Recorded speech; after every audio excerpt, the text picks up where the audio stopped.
Have you ever felt like you wake up to the sound of an alarm work among dozens of notifications and go to bed with the glow of your phone? We are living in a strange era where silence has become a luxury. Every day you take in more information than your ancestors did in their entire lifetime. Yet paradoxically, people have never felt more empty and overwhelmed. I once had a very talented student. He said, "Teacher, I feel like I'm losing the ability to think deeply." I asked, "How long has it been since you sat still just to listen to yourself breathe?" He fell silent. And that very silence said it all. You don't need more information. You need less noise. You don't need to learn how to work harder. You need to learn the art of stillness, to do less but go deeper. Like a seed resting quietly in the soil. It isn't loud, but it's growing every day. True success doesn't come from noise, but from the quiet momentum you build each morning. So in today's video, I'm going to share with you 7 principles to help you turn silence into strength, the strength of self-mastery in a chaotic world. And you should stay until the end, because principle number 7 will make you rethink the way you live and work. Principle 1, noise doesn't only come from outside, it comes from within. I used to think noise only came from the world, from crowds, news, social media, and endless conversations. But one day I realized, even when I sat in the quietest room, my mind was still loud. Have you ever felt that sitting alone, no one speaking, yet inside hundreds of voices echo, "Am I good enough? What are people thinking about me? Am I going the wrong way?" It's those voices, not the outside sounds, that truly drain us. Because you can't be calm in a noisy world if your mind is still screaming inside. I once had a young student, very smart, very active. He said to me, "Teacher, I've turned off all my social media. I've traveled far. I've stayed in the forest, but my mind still feels chaotic." Why? I smiled and said, "Because you've turned off the outside world, but not the one inside. What exhausts you isn't sound, it's the thoughts that never stop." Silence isn't just about not speaking. It's about stopping the urge to react to everything that arises in your mind. It's like a glass of stirred water. The more you stir, the murkier it gets. But if you let it sit for a while, the sediment will settle and you'll see the bottom clearly. The human mind works the same way. When you stop stirring, stop reacting, comparing, judging, you begin to see what's truly happening inside you. Someone once asked me, "Jim, how can I quiet my mind?" I said, "By observing it instead of fighting it." When you feel anxious, observe that feeling as an outsider. When you feel afraid, don't rush to push it away, just acknowledge that it's there. Like sitting by a river, watching each leaf float by, you don't have to jump in to catch them. And then you'll realize, when you stop chasing every thought, your mind begins to quiet down. And in that stillness, you rediscover energy, clarity, and true direction. I've lived through such years, working tirelessly, listening to everyone, trying to please the world, but I never truly listened to myself. And I lost my direction even while staying busy. One day I stopped. Really stopped. I sat in silence for an hour, no notes, no reading, no music, just sitting, listening to my own voice. And something remarkable happened. I heard what I had long forgotten, my dreams, my desires, my true values. I realized silence isn't the absence of sound, it's the return to yourself. The loudest noise in life doesn't come from speakers, messages, or crowds. It comes from the chaos within your own mind. Take a moment and ask yourself, what's the loudest thing inside me right now? Is it fear, comparison, or the urge to prove yourself? Because only when you recognize it can you begin to turn it off. And when your mind becomes still, your energy starts to flow again. And that's only the beginning. Because the next principle will show you an even deeper art, how to disconnect from the world, not to escape it, but to reconnect with what truly matters. Principle 2, learn to disconnect to reconnect. Today, people fear 2 things more than anything else: loneliness and silence. We charge our phones every day, but we forget to recharge ourselves. We connect with thousands of people online, yet lose the deepest connection of all, the connection with our own soul. I once had a student named Chris, a young entrepreneur, always busy, always online. He worked 12 hours a day, his inbox constantly overflowing. And when I asked Chris, "When do you have time for yourself?" he smiled and said, "When things settle down, teacher." But things never really settle down, because the world will never pause for you to rest. You have to disconnect if you want to reconnect. One day, after reaching burnout, Chris decided to leave the city just for a week. No Wi-Fi, no emails, no notifications. After the trip, he told me, "Teacher, at first I was terrified, but by the 3rd day, I started hearing the birds, the wind, and even the voice inside me. For the first time in years, I felt truly present." I smiled, because sometimes what we need isn't more connection, but a pause to reconnect with what truly matters. Disconnect to reconnect doesn't mean abandoning the world. It simply means unplugging long enough to recharge your soul. Like a phone, if it's never unplugged from use, its battery will eventually die. The human mind is the same. Without moments of stillness, you lose your inner brightness.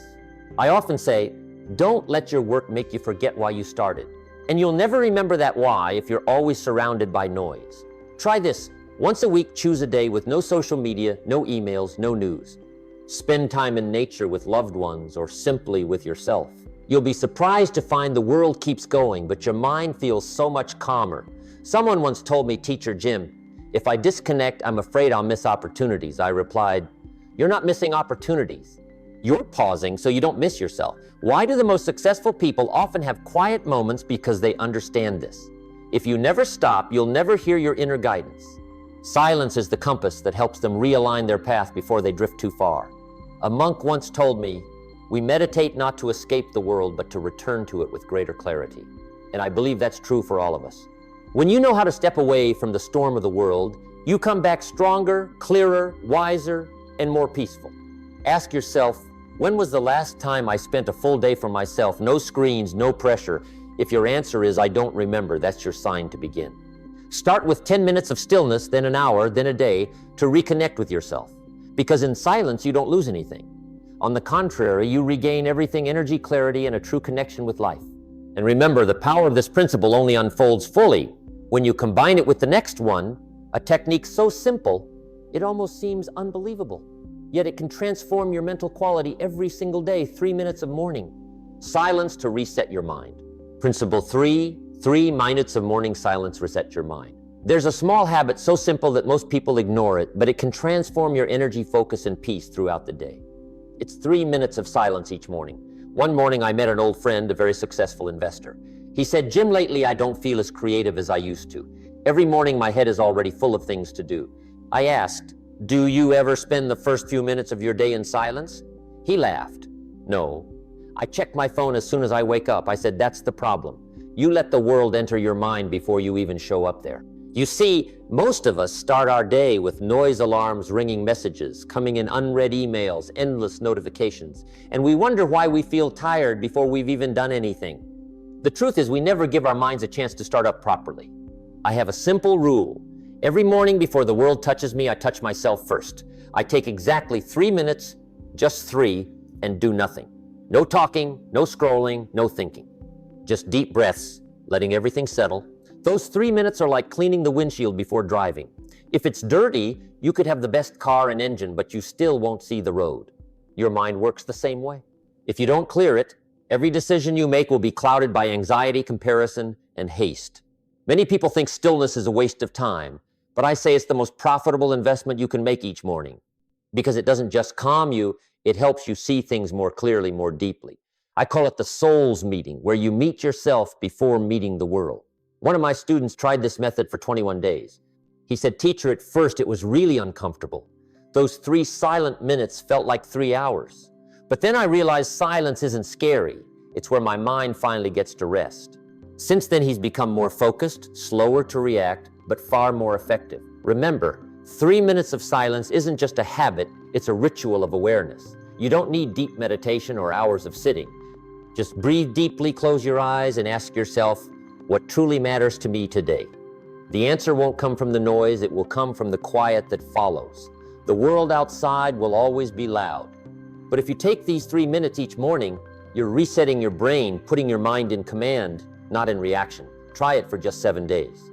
Don't expect miracles, notice the subtle shift. You'll be calmer in meetings, gentler in conversations, and most importantly, more focused on what truly matters. I always say, small disciplines repeated daily create great differences over a lifetime. And those 3 minutes of silence are one such discipline. Ask yourself, this morning did I give my mind 3 minutes to rest, if not start tomorrow? Because in the moment you choose silence, you take control of your day before the world takes control of you. And if you're beginning to feel the power of silence, the next principle will take you even further. It's not just about being quiet, but mastering technology, so you don't get lost in the noise of the digital world. That's digital detox. Master technology, don't let it master you. Principle 4, digital detox. Master technology, don't let it master you. Ask yourself this, When was the last time you sat still without touching your phone? 5 minutes, 10 minutes? Or can you no longer remember technology was created to serve humans? But gradually humans began serving technology. Every notification ding is like a small tug on your mind, and every time you pick up your phone, you lose a few seconds of freedom. I once asked a group of college students, how many times do you check your phone each day? 1, answered about 200 times, teacher. But it's just a habit. I said, no, it's the reflex of stolen control. When you let technology dictate your emotions, you stop living intentionally, you start reacting. And when the mind only reacts, it loses space for deep thinking. One of my students worked in the tech industry. He said, teacher, I have hundreds of productivity apps, but the more I use them, the less energy I have. I smiled. It's not because you lack tools, it's because you have too much noise. The digital world is like a dashboard that never stops blinking. If you stare at every flashing light, you'll never see the road ahead. Technology isn't bad, but if you don't master it, it will control you through the very convenience it offers. I often say discipline is the bridge between goals and achievements. And today, one of the most important disciplines is digital discipline. Try setting a few simple rules for yourself. Screen-free windows 30 minutes after waking up and 30 minutes before bed. No phone, no social media. Turn off unnecessary notifications. Not everything needs an instant reply.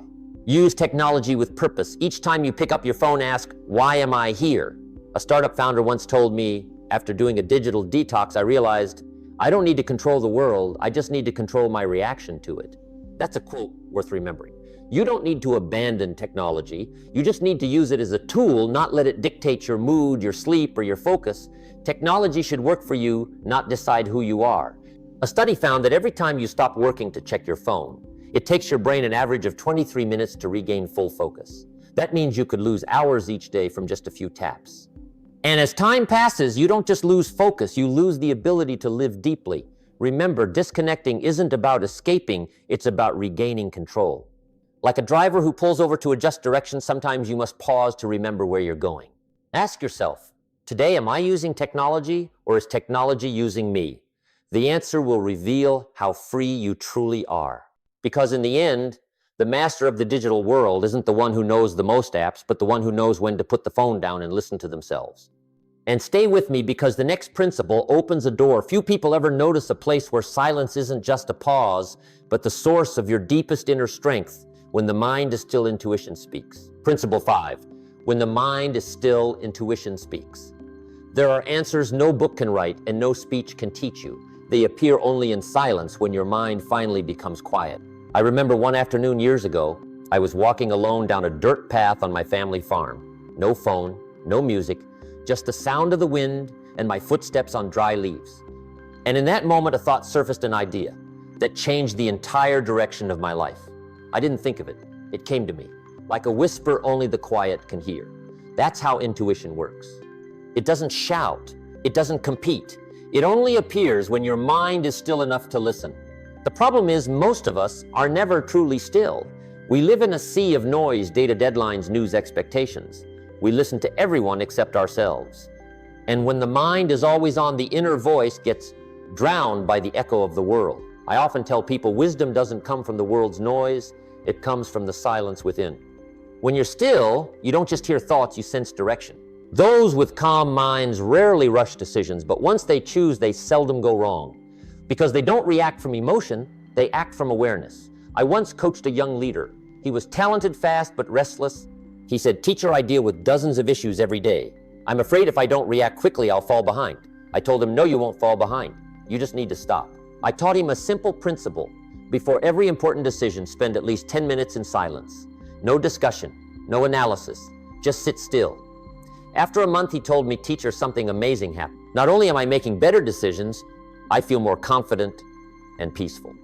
Because when the mind is calm, intuition, true intelligence begins to work. It's like a still lake. Only when the water is still can you see the sky's reflection. When it's disturbed, every image is distorted. Intuition isn't mystical. It's the synthesis of your experiences, lessons, and awareness, all stored deep within your consciousness. But you can only access it when your mind is quiet enough to hear it. If you ever feel lost, don't seek more advice. Try sitting still for a while. Turn off your phone, close your eyes, and ask yourself, what feels true to me right now? Then don't think, listen. You'll be surprised how the answer comes softly, like a clear stream flowing through your mind. Intuition is the companion of stillness. And when you learn to trust it, you'll stop fearing big decisions because you'll know that within you lies a compass you can trust. Remember, silence doesn't just bring peace, it brings clarity. In a noisy world, the one who listens to their intuition is the one who always finds their way. And that's why the next principle will help you maintain that stillness in a busy life. You can't always escape the world, but you can create your own quiet zone, a space of calm amid the noise. Principe 6. Keep a quiet space during the day. Quiet zone. No one can live in absolute silence. This world is noisy, and it will only get noisier. But that doesn't mean you have to lose your stillness. You just need to keep for yourself a bit of space, a quiet zone amid life's storm. I call it the quiet zone. It's not a place, it's a state. It might be 10 minutes between 2 meetings, 5 minutes on the balcony in the afternoon, or just a few slow breaths while you're waiting at a red light. These are brief gaps, but enough for the mind to recharge. I once asked a friend, a successful executive, "Do you ever have quiet time during the day?" He laughed. "No, Jim. My schedule is packed down to the minute." I said, "Then start by scheduling stillness." He was surprised. Schedule stillness? I nodded. If you can schedule every meeting, why can't you schedule the most important one, the meeting with yourself? 3 months later, he called me back. "Jim, just 15 minutes of silence each day has changed how I work. I'm calmer in my decisions, I listen to my team more deeply, and strangely, I do less, but I'm far more effective." I smiled, because that is the power of the quiet zone. When you allow your mind to rest, it gives back tenfold in energy and clarity. You see, a beautiful piece of music isn't made by the notes, but by the rest between them. Without the pauses, all sound is just noise. Life is the same. Without a quiet zone, you're only running, not truly living. I've said before, don't let your schedule consume your life. I want you to remember this. You don't need a whole day of quiet. You just need a place of stillness to return to. Like a sailor shelter in the middle of the ocean, the quiet zone is where you anchor before setting sail again. Create a small quiet zone each day. When eating, just eat. No screens. When walking, just walk. No podcasts. When waiting, just breathe. No checking notifications.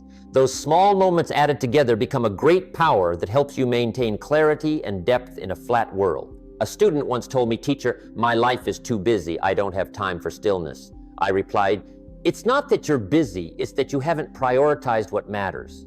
Because stillness doesn't take time away from you. It gives back quality to every hour you live." And interestingly, when you have a quiet zone, your energy shifts too. Others will feel the calm, the certainty, and the clarity in you. You become the calm point in the storm. And that's why the calmest person in the room is often the most influential. Ask yourself, where is my quiet zone today? If you don't have one yet, create it starting tomorrow. It doesn't need to be long, just enough for you to pause, breathe deeply, and feel that you are living, not merely existing. And when you've learned to keep stillness amid the chaos of sound, you'll be ready for the final principle, the one that crystallizes everything, how to become the calm person in a noisy world and therefore the strongest one. Principle 7, the calm person in a noisy world is always the strongest. Today's world celebrates those who speak louder, move faster, react harder. But history is written by the calm. Calm people aren't emotionless. They control their emotions. They don't chase noise, they listen to the voice within. I witnessed this in an important meeting. The room was filled with arguments, everyone trying to talk louder to prove they were right. There was only one person sitting quietly observing. Finally, when everyone was exhausted, he spoke, "Perhaps we're forgetting the most important thing." That sentence silenced the room, and then the solution emerged from his very silence. I asked him after the meeting, "Why didn't you join in from the start?" He smiled. "Because I didn't want to add to the noise. I wanted to find the voice of reason." That's when I realized, in a noisy world, the calm person is the strongest. Because when others lose control, they keep clarity. When others react, they choose to respond. And that composure creates true magnetism, trust, and power. I've said strength doesn't come from shouting, it comes from certainty in the heart. A calm person is not indifferent. They simply understand every storm will pass, only a steady heart remains. Like the eye of the storm, the quietest place, but also the strongest. I've met many successful people, entrepreneurs, speakers, leaders. What they have in common isn't a high IQ or eloquence, but the ability to stay calm when everything falls apart. A friend of mine, a tech company owner, once lost nearly everything after a failed deal. Everyone thought he would collapse. But he said, "Jim, I didn't lose everything. I only lost what was noisy. What remains is what matters most. I still have my calm." 2 years later, he came back stronger than ever. I asked for his secret. He said, "When everything around me is chaotic, I remind myself, this is just wind. Don't let it uproot the roots." And that is the power of stillness. Because calm people don't seek to control the world, they control themselves. And when you control yourself, you control outcomes. Observe the truly great. They don't rush to react. They observe, listen then, act precisely. They know energy shouldn't be scattered into noise, but channeled into purposeful action. If you're going through a hard time, if everything around you is loud and chaotic, remember, strength isn't about defeating everything, but about not letting yourself be swept away. You cannot control the waves, but you can learn to balance on the board. Ask yourself, am I reacting to life or am I directing how I live? Because the moment you keep your calm, you've won. Not winning over others, but over yourself. When the world is noisy, choose to be the quietest person in the room, the one who can hear, feel, and see what noise hides. Because in the end, success doesn't belong to the loudest voice, but to the one calm enough to see what matters most. And when you understand this, you'll realize stillness isn't a destination, it's an inexhaustible source of strength. When the mind is still, you see the path clearly. When the path is clear, you walk without fear. And when you walk in stillness, every step carries the energy of certainty. Today's world teaches you to speak louder, run faster, and do more. But few teach you how to stop and listen. Because sometimes the answer you seek isn't ahead, it's in the quiet within. When you learn to be silent, you begin to hear the voice of truth. When you are still, you begin to feel your true strength. And when you remain calm in a noisy world, you're no longer dragged into someone else's race. You create your own path. Be the person whose presence brings peace, not chaos. Calm people aren't weak. They are those who see beyond immediate emotions and know that today's composure is the strongest weapon for tomorrow. So if the world out there is noisy, choose to take one step back. Breathe deeply and remind yourself, I don't need to run faster than anyone. I just need to go in the right direction. That is the art of stillness, a simple art, but one that can transform your entire life. The 7 principles in this video aren't rules to escape the world, but a system to help you stand firm in the world's storm. Because the one who keeps a still heart is the one who keeps mastery over their life. If you feel today's lessons truly touched your heart, please hit like, subscribe, and share this video to spread the message of stillness to more people. And I want to ask you one thing. Will you choose to be swept up by the noise or to be the person who creates peace? Leave your answer in the comments below. Because who knows, your very stillness might inspire someone who's lost in the noise. Our success doesn't come from the noisy places, but from the silence of those who know where they're going. Jim Rohn.